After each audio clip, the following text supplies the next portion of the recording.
Então, bom dia, pessoal. Me chamo Alexandre, fui aluno na instituição de 2009 até 2016, porque eu emendei com o mestrado. Então, quero agradecer de antemão aqui o Fábio, que fez o convite, eu fiquei, meu Deus, o que é que eu vou dizer para uma turma, um bocado de gente entrando, como eu entrei aqui em 2009, sem muitas expectativas, na verdade, muitas expectativas eu até tinha, não sabia como eu ia chegar a realizá-las, né? E acho que, como a maioria de vocês e como o próprio professor Daniel falou, a gente entra aqui com um monte de ideias, a gente não sabe muito bem como é que vai fazer essas coisas, mas a maioria está motivada por uma internet que usa, para desenvolver um novo aplicativo de celular hoje em dia, né? Na minha época a gente queria fazer um MSN da vida, alguma coisa desse tipo. Mas eu tinha umas ideias muito malucas, os professores aí vão lembrar que eu era bem doidinho da cabeça. E aqui o que eu acho que eu mais aprendi foi a estudar e a manter o foco em algumas coisas que realmente valiam a pena, desviar de outras que não eram tão interessantes. Falar só um pouquinho, né, de como foi minha trajetória. Eu sou do interior do Ceará, não sou de Mossoró, mas acredito que deva ter mais alguns cearenses por aqui. A gente vinha em peso na época, né? Era migração total. Chegava a época de vestibular, vinha todo mundo para Mossoró, migrava para cá. Tem até uns professores que são de lá, né, Silvio? Mas, chegando aqui em 2009, eu conheci a instituição. Até então a UFESA tinha uns 3 anos, alguma coisa, era bem jovem na época, hoje em dia tem uma estrutura gigantesca. E fiz o curso de graduação em Ciência da Computação, foi quando começou a despertar em mim essa vontade de exercer a docência. Até então eu já me identificava com alguma coisa, eu gostava de seminário lá na escola, umas coisinhas desse tipo, mas nunca tinha parado para pensar como é a vida de um docente, de um professor. Fiz o mestrado, já motivado para a docência, eu vou partir para um mestrado. E aí abri o programa de mestrado aqui na UFESA e eu ingressei. Assim que eu terminei a graduação, eu entrei no mestrado, né? Inclusive já estava com uma semana. Você foi monitor durante a graduação? Chegou lá. Fui. Tem a sua homenagem, professor, calma aí. E desde 2016 eu sou professor do IFCE, né, lá no Ceará, no interiorzinho do Ceará. Então, como foi que desperta tudo isso em mim para você docente, você professor? Lá, na época da minha graduação, assim que eu termino de ser aprovado na disciplina de arquitetura de computadores, esse senhor aqui que vos falou antes do coffee break, o professor Silvio, disse, ei, tem uma vaga de monitor ali, tem só que fazer um processo de seleção, né? Eu pensei até que era um negócio mais simples, mas foi um negócio, fez uma prova do tamanho do mundo comigo, depois uma prova didática, mas deu certo. Mas é bom, é legal, né? Rezem para não faltar energia. Para mim faltou. E aí eu fui monitor de arquitetura de computadores por 2 anos, 2011 e 2012. Né? Era um ano, renovou por mais um. Foi bom, ganhei uma graninha, deu para começar a criar gosto por ganhar dinheiro. Na época não era R$400, era 80% de um salário mínimo, eu lembro disso. Isso era muito bacana. Quando tinha reajuste de salário mínimo, aumentava a bolsa. Hoje em dia, eu acho que estabilizou em R$400, né?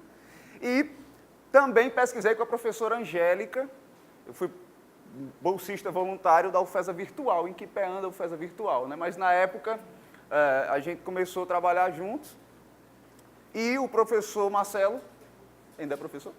Nunca mais ouvi, né? Na engenharia, ele entrou no projeto junto comigo e disse, vamos fazer um negócio aí de integração com um ambiente virtual, que era a UFESA 3D, com ambiente real, eu trabalhei com ele, e a gente acabou fazendo desse projeto de pesquisa o meu TCC e acabei me formando.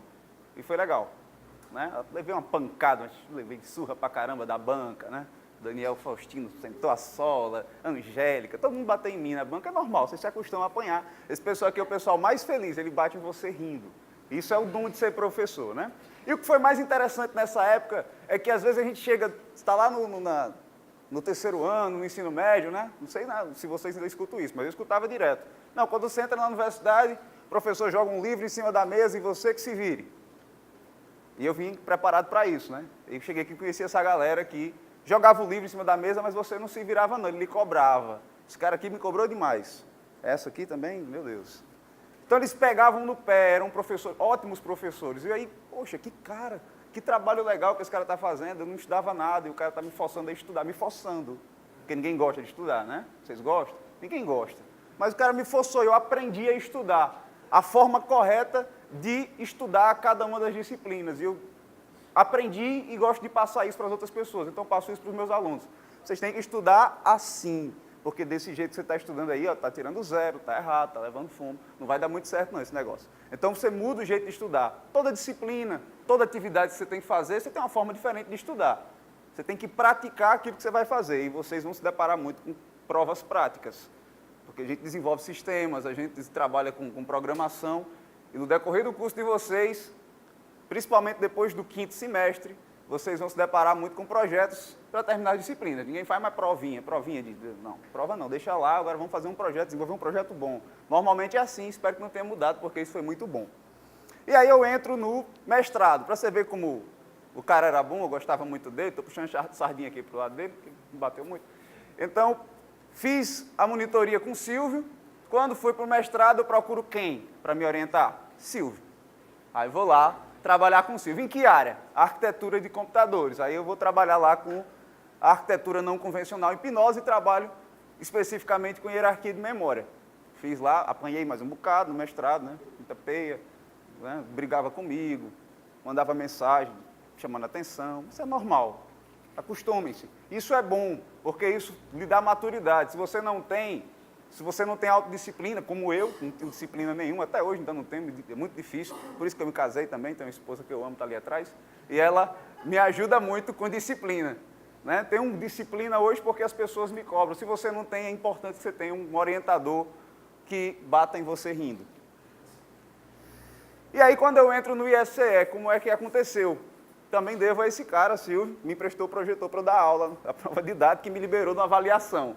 Né? A prova didática, para passar lá no concurso, a última etapa, era uma prova que eu tinha que fazer em Fortaleza numa quinta-feira à tarde, ou era à noite, eu não lembro, mas era numa quinta-feira, e tinha uma avaliação de Silvio, do mestrado, alguma coisa de Silvio, uma reunião, não lembro o que era. Eu disse, vai embora, não vai fazer a prova. Eu digo, mas eu não tenho nem projetor. Ele, toma esse aqui, vá, faça a prova. Eu fui, e fiz lá, e acabou que deu tudo certo.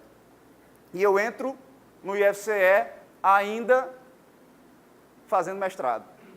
Aí vocês pensam que ele afrouxou a mão? Não, ele acochou mais, umas 3 vezes. Fazia videoconferência com ele toda quarta-feira, às 3 horas da tarde, e estendia até às 6, e na maioria terminava chorando. Eu doido para terminar logo o meu mestrado, para me dedicar só à docência, e ele prorrogou. E prorrogou mais uma coisinha, até fazer um trabalho bom, que eu tenho orgulho do trabalho que eu fiz, foi bacana, eu quero até continuar um dia, depois que o menino falar ali, o Denis, como é que é um doutorado. Né? Passei em Tauá, lá no interior mesmo, lá no sertão dos Inhamuns, no Ceará, 550 quilômetros distante daqui. Eu sou de Itaiçaba, mas moro em Aracati, então era bem distante, era um negócio longe. O campus era bacana, mas eu fiquei lá só 1 ano e meio. Consegui uma remoção para mais perto, hoje eu estou no campus avançado de Jaguaruana, que fica bem mais próximo, né? Fica 50 quilômetros de Aracati, mais próximo daqui também. E já consegui minha remoção para Aracati, que é a cidade que eu moro. E eu espero que aconteça ainda esse ano, essa remoção. Porque a gente consegue a remoção, mas só se movimenta quando chega um novo docente. E aí, passando lá em Tauá, essa era a estrutura. O campus Tauá é um campus que foi fundado em 2005. Então, ele tem essa estrutura mais antiga do IFCE, mas tinha uma ótima estrutura. Era um campus que tinha curso superior. Conheci um curso lá chamado Telemática, um tecnólogo de 3 anos, mas um curso bem bacana. Então, eu entrei no IFCE para ser um EBTT e comecei logo dando aula só em curso superior. Isso foi muito bacana para mim. Um campus do interior com poucos professores, todo mundo novo, todo mundo jovem. Aí o cara novinho que chegou teve chance também de desenvolver pesquisa, de ter seus orientandos, de ser coordenador de curso. Então, foi uma experiência muito bacana. Né? Lá, eu desenvolvi pesquisa, orientação de TCC, coordenador de curso, dei aula no tecnólogo de telemática e tive a felicidade de ver um aluno meu se tornar professor também no IFCE. Então, no último ano que eu fiquei no IFCE de Tauá, um aluno meu se formou, foi me orientando no TCC, o Lucas, e acabou entrando no IFCE assumiu na cidade de Cedro e agora, nessa remoção que eu consegui em Aracati, ele já está morando na cidade dele, em Itauá. Então, tipo, uma coisa muito bacana, fico extremamente satisfeito por isso. Depois eu vou para Jaguaruana, né, em 2017. Aí vocês estão vendo uma foto de uma escola. Exatamente, Jaguaruana é um campus avançado, ele não tem estrutura física dos outros campos. Ele funciona numa escola que foi doada, mas ainda é metade é escola, metade é IFCE. A estrutura foi um choque para mim. Cheguei num campus muito pequeno, tinha 3 salas de aula, tinha um diretor, 10 professores e só 2 cursos técnicos, um informática e outro em computação gráfica. A realidade era totalmente diferente do que eu estava acostumado. Baixo orçamento, eu fiquei, meu Deus. Os alunos vinham de uma realidade totalmente diferente, a maioria chegava no ensino técnico sem saber matemática básica, isso dificultava muitas coisas. Então a realidade mudou completamente, eu fiquei até um pouco assustado, já estou um pouco acostumado com isso lá, a gente vem driblando todas as adversidades, mas foi um campus que, por não ter curso superior, por dificultar a pesquisa, por conta da própria estrutura dos cursos técnicos, que é só 1 ano e meio, você está conhecendo o aluno, daqui a pouco ele saiu, ou porque foi embora ou porque se formou. Né? Foi embora porque desistiu ou porque se formou. Então não deu para trabalhar muita pesquisa lá em Jaguaruana. Mas eu descobri uma outra vertente. Lá em Jaguaruana eu assumi a função de coordenador de pesquisa e extensão e comecei a desenvolver cursos FIC, que é um tipo de curso de extensão. Não sei se a UFESA trabalha com algo parecido, mas lá existe um curso de extensão. São cursos curtinhos de 1 semestre que a gente oferece para a sociedade, no geral, então a gente tinha o contato direto com a sociedade. E lá eu desenvolvi o outro pé do tripé da docência. Então a gente às vezes pensa que o docente ele é só o professor que dá aula, mas o docente ele também tem que trabalhar, além do ensino, com a pesquisa e com a extensão. E eu só tinha trabalhado com o ensino e a pesquisa. Quando eu chego em Jaguaruana, eu trabalho com a extensão. Abandonei um pouquinho a pesquisa. Mas, se tudo der certo, eu chego a Aracati ainda esse ano. E Aracati tem um curso superior em computação, tem um bacharelado em ciência da computação, assim como aqui. Eu acho que não tem nada mais gratificante, me diga se eu estiver enganado, meus professores, do que você ministrar no curso que você se formou, porque você entende a forma como o curso funciona, você entende como pode contribuir no reajuste de grade, como você pode melhorar, qual o nível que você deve ofertar às disciplinas que você ministra. Né? E lá, como eu falei, também tem um curso técnico em informática, tem um corpo docente muito maior, é um campus bastante estruturado, tem vários laboratórios, né? Lá em Jaguaruana, o único laboratório de sistemas embarcados não é de sistemas embarcados, foi um laboratório que a gente conseguiu pedindo, para vocês terem noção da escassez do recurso. A gente foi atrás de outros IFCS mais estruturados e começamos a pedir, bancada velha, para a gente reformar, computadores mais antigos, para a gente fazer a estrutura do laboratório. Então foi uma realidade assim para mim, que vinha de Itauá com um laboratório de sistemas embarcados gigantesco, fiquei assustado. Mas isso é a realidade de alguns campos da nossa educação brasileira federal ainda, em alguns momentos. E o que é que motiva, né? Um cara, eu entrei na universidade, tinha 16 anos, e já no primeiro ano eu já queria ser professor. Ser professor. Não é a primeira opção para quase ninguém, né? Todo mundo entra aqui, eu quero ser outra coisa, eu quero ser Bill Gates, eu quero ser um Steve Jobs da vida, eu quero ser um cara famoso na área de tecnologia. Ninguém quer ser professor, porque a sociedade às vezes não dá o verdadeiro valor ao professor. Né? O meu sonho é ser professor. Ninguém diz isso, é muito difícil você encontrar alguém que diga isso. O cara quer ser outra coisa, mas professor não. O cara quer ser até cantor de funk, mas professor, não. Né? E aí, quando eu chego aqui, eu conheço um monte de professor bacana, desenvolvendo um trabalho muito bom e que mudaram a minha realidade. Porque eu tinha lá meus problemas de um adolescente de 16 anos, tinha minha falta de compromisso total com muita coisa da vida, e quando chego aqui, os caras me colocam no eixo. Não como pai, mas como professor, com a contribuição que um profissional da educação pode dar para uma pessoa.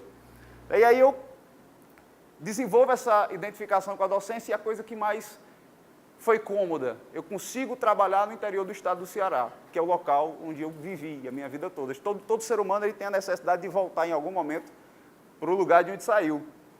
E eu, como vocês viram, o Lucas está em Florianópolis. O Lucas sempre foi um cara solto, ele não teve raiz fixada. Ele é daqui do interior do Rio Grande do Norte, veio para Mossoró, fez intercâmbio para Portugal, foi para o Rio de Janeiro fazer mestrado, fez intercâmbio para o Canadá, voltou, agora está em Florianópolis, e se apareceu a oportunidade, ele vai embora para outro canto. E eu não, tenho a vontade sempre foi de ficar no meu interior. Eu disse, poxa, eu não vou conseguir fazer isso. Eu não vou conseguir sair para trabalhar no Sul. Se eu for, eu vou ficar muito mal lá e vou querer voltar. Então, como é que eu consigo trabalhar no interior? Se eu conseguisse trabalhar em Mossoró, já seria muito bom, porque é perto. E eu via professor como o próprio Silvio aqui, que é de Mossoró, trabalhando em casa. O pessoal conseguia trabalhar no interior, conseguia desenvolver o seu trabalho bacana no interior.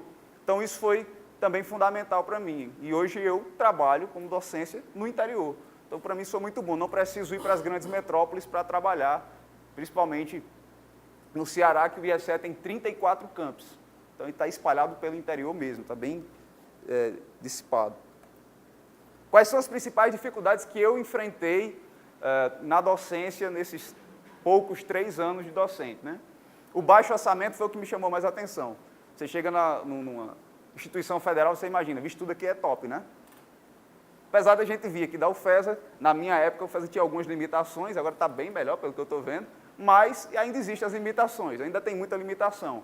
E você já imagina, federal ninguém vai ter tanta limitação, o orçamento é frouxo e nada, velho, o orçamento é trancadinho.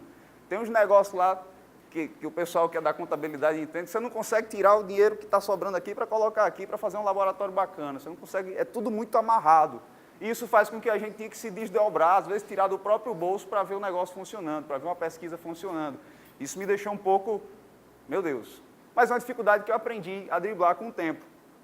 Depois vem administrar recursos humanos. Cara, ser docente nada mais é do que um grande gestor de pessoas, dentro de uma sala de aula ou até mesmo com seus colegas. O professor ele tem que administrar uma turma com 40 alunos, 40 pessoas pensando diferente. Se uma pensar como você já se identifica com aquele cara, é o meu aluno preferido. Mas não, todo mundo é diferente ali. Tem um cara que vai andar facilmente sem a sua ajuda, só você joga o material lá no acadêmico, e o cara se desenrola e faz tudo. Depois você pede um exercício, o cara vem com 3 feitos. Você passa um trabalho, o cara vem com um trabalho e mais um bônus. E tem o cara que nem você pegando no pé, arrastando, ele vai querer fazer. Tem um aluno motivado, tem um aluno nem aí. E você tem que gerenciar esses 2 caras. E fazer com que os 2 deem o seu melhor. Independente de o melhor de um ser muito melhor que o melhor do outro. Mas os 2 têm que dar o seu melhor. E tem que chegar em um lugar melhor do que quando eles chegaram aqui, né? Tem o professor Elcio, que também acho que falou com vocês antes no Coffee Break, eu fiz um trabalho de Elcio aqui, eu nunca esqueço do que ele falou. Eu me matando para fazer o trabalho dele lá e tal, todo dia eu ia lá na sala dele, estava bem pertinho, faltava uma semana para entregar o trabalho, ele olhou na minha cara assim, cara, eu tenho certeza que você está dando o seu melhor, mas o teu melhor está longe de ser bom para mim. Aí eu fiquei assim, meu Deus, esse tempo todo o que eu estou fazendo errado, né? Mas isso força o aluno a melhorar. Isso força o cara. O Silvio fez muito isso comigo no mestrado. Batia, depois dizia, não, mas eu estou conseguindo. Quando eu fiz a defesa, ele veio com um negócio, uma conversa mole, bonita para mim. Eu digo, tu ia ter feito isso 2 anos atrás. Mas não, peia. E essa administração de recursos humanos é algo difícil. É o que o cara tem que ter um pouquinho de tato, ou aprender, porque dá para aprender como é que você trata seus alunos, né? Como se colocar numa situação difícil, complicada, que às vezes você pode ter com um aluno. Então, isso é uma dificuldade, mas algo que eu venho aprendendo com o tempo. E renovar os processos didáticos constantemente. E quando eu falo isso, não é só a cada semestre. Veja, eu fui monitor de arquitetura e dou aula de arquitetura de computadores desde que entrei no IFCE. Então, são mais de 4 anos com a mesma disciplina. E, naturalmente, eu quero ensinar a disciplina de arquitetura de computadores como o Silvio me ensinou. Porque eu aprendi de uma forma muito bacana, eu gostei daquela metodologia, eu tenho a tendência de ensinar daquele mesmo jeito. Só que não funciona. Funciona com um aluno, mas com o resto não funciona mais. E eu tenho que estar renovando cada dia que passa. E eu comecei num curso superior, desci para um curso técnico. O nível teve que acompanhar também, não conseguia colocar aquela mesma arquitetura de computadores do nível superior, eu tive que baixar o nível. Então você tem que estar sempre adaptando. Imagina dar aula da mesma coisa, aquilo que para você já ficou óbvio, para uma pessoa que não faz a menor ideia do que seja, você tem que procurar cada dia fazer com que aquilo que é óbvio para você fique óbvio para o outro. E para isso você tem que mudar a forma que você fala. Às vezes eu estou dando a aula aqui e nem olho mais para o slide que eu estou apresentando. E isso porque está muito natural para mim. E o aluno não está entendendo nada do que eu estou falando. que é isso que esse cara está dizendo? Para mim já é tão normal, eu pulei 3 coisas que eu tinha que explicar, porque eu já sabia daquilo, e para o aluno eu não expliquei, ficou uma lacuna, um vácuo, né? Então eu tenho que driblar essas questões que o meu próprio cérebro já não entende mais, porque já é algo muito básico. Né? Ensinar lógica de programação, eu dou aula de lógica de programação, às vezes fica difícil, eu tenho que dizer o que é uma variável. Aí eu falo toda a definição da variável, mas é tão simples, uma variável e o cara não entende. Aí eu falo de novo, o cara não entende.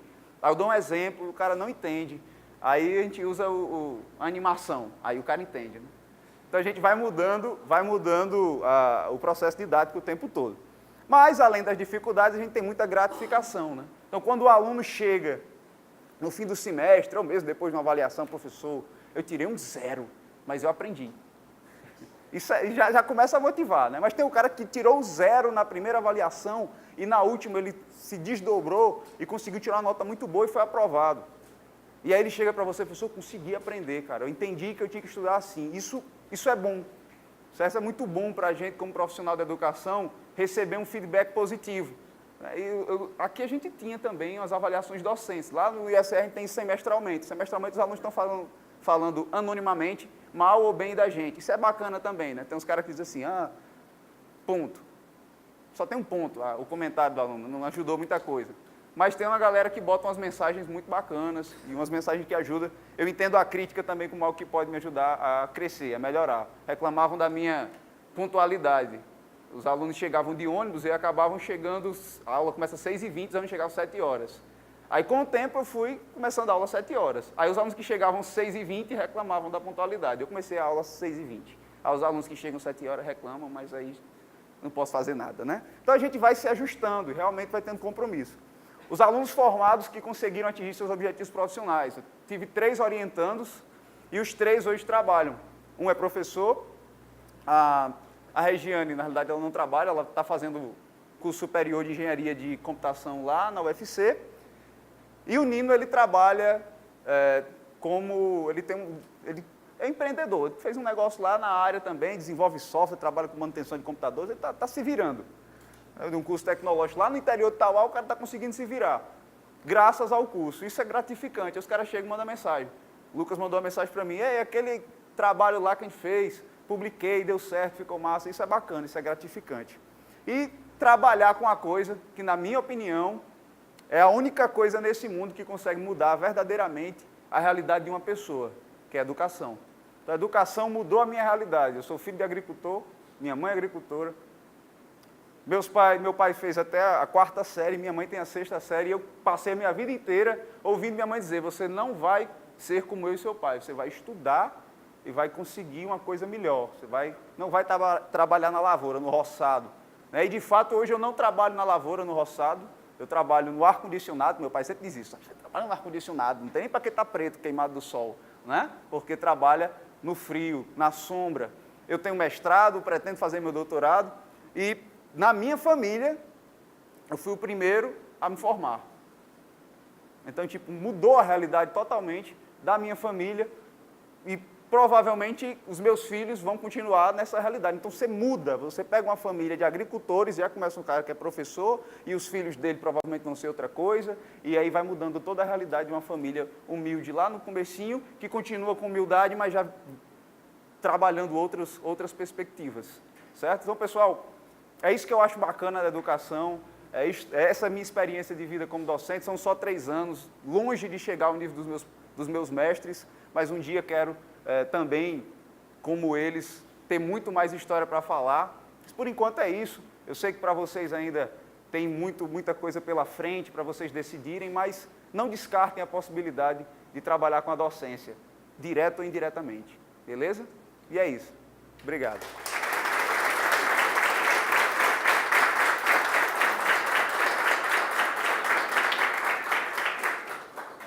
Alguma pergunta para o Alexandre?